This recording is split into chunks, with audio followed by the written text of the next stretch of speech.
2026 சட்டமன்ற தேர்தல்களில் திமுகவின் வாய்ப்புகளை சமீபத்திய சோதனைகள் குறைக்குமா? இங்கே தெரிந்து கொள்ளுங்கள். 2026 தமிழ்நாடு தேர்தலுக்கு முன்னதாக இபிஎஸ் தலைமையிலான ஏடிஎம்கே அரசு வேகத்தை பெறுவதால் டாஸ்மாக் மதுபான ஊழலில் திமுக இடி கண்காணிப்பின் கீழ் வருகிறது. 2026 சட்டமன்ற தேர்தலில் திமுகவின் வாய்ப்புகளை சமீபத்திய சோதனைகள் குறைக்குமா? இங்கே தெரிந்து கொள்ளுங்கள். தமிழ்நாடு முதல்வர் மு.க. ஸ்டாலின் ஒரு விழாவில் பேசுகிறார்.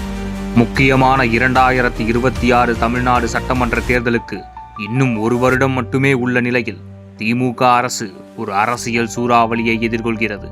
1000 கோடி டாஸ்மாக் மதுபான ஊழலில் அமலாக்க இயக்குநரகத்தின் விரிவான விசாரணை முதல்வர் மு.க. ஸ்டாலினின் அரசாங்கத்திற்கு ஒரு கடினமான சவாலாக மாறி வருகிறது. கடந்த வாரம் விசாரணை நிறுவனம் தமிழ்நாடு மாநில சந்தைப்படுத்தல் கழகத்தின் நிர்வாக இயக்குனர் எஸ். விசாகன் ஐஏஎஸ்ஸின் வீடு மற்றும் அலுவலகத்தை சோதனை செய்து கிட்டத்தட்ட 20 மணி நேரம் விசாரித்தது.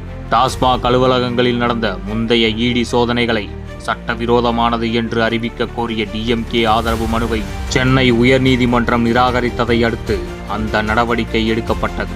இதனால் பண மோசடி சட்டத்தின் கீழ் நிறுவனம் அதன் விசாரணையை தொடர வழி திறந்துள்ளது. திரைப்பட தயாரிப்பாளர் ஆகாஷ் பாஸ்கரன் மற்றும் ரத்தீஷ் வேலு போன்ற மூத்த திமுக நிர்வாகிகளுக்கு நெருக்கமானவர்கள் என்றும் டாஸ்மாக் நடவடிக்கைகளில் கண்டுபிடிக்கப்பட்ட கணக்கில் வராத பணத்தை பண மோசடி செய்ததில் இடைத்தரகராக இருப்பதாகவும் குற்றம் சாட்டப்பட்டவர்களை உள்ளடக்கியதாக இடி இப்போது தனது விசாரணையை விரிவுபடுத்தியுள்ளது. சோதனைகளுக்கு முன்பு ரத்தீஷ் வேலு வெளிநாடு சென்றுள்ளதாக கூறப்படுகிறது. இடி முறையான அறிக்கை வெளியிடவில்லை என்றாலும் எதிர்க்கட்சியான ஏடிஎம்கே மற்றும் பிஜேபி தாக்குதல்களை தீவிரப்படுத்தியுள்ளன. துணை முதல்வர் உதயநிதி ஸ்டாலினின் நெருங்கிய நம்பிக்கையாளர்களை டிஎம்கே பாதுகாப்பதாக குற்றம் சாட்டியுள்ளது. எடப்பாடி கே. பழனிசாமி தலைமையிலான அதிமுக ஆளும் கட்சியை கேள்வி எழுப்பி யார் அந்த தம்பி என்ற வைரல் சமூக ஊடக பிரச்சாரத்தையும் தொடங்கியது.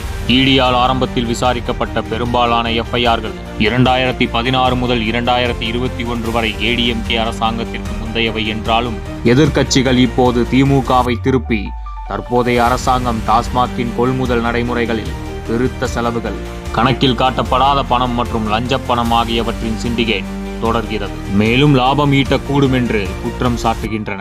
மாநிலத்தின் முக்கிய வருவாய் ஆதாரமாக இருக்கும் டாஸ்மாக்கின் 2024 முதல் 2025 வரையிலான நிதியாண்டில் ரூபாய் 48,344 கோடி லாபம் ஈட்டியுள்ளது. வெளிப்படைத்தன்மை இல்லாதது மற்றும் நிதி முறைகேடு ஆகியவற்றிற்காக பல ஆண்டுகளாக விமர்சிக்கப்படுகிறது.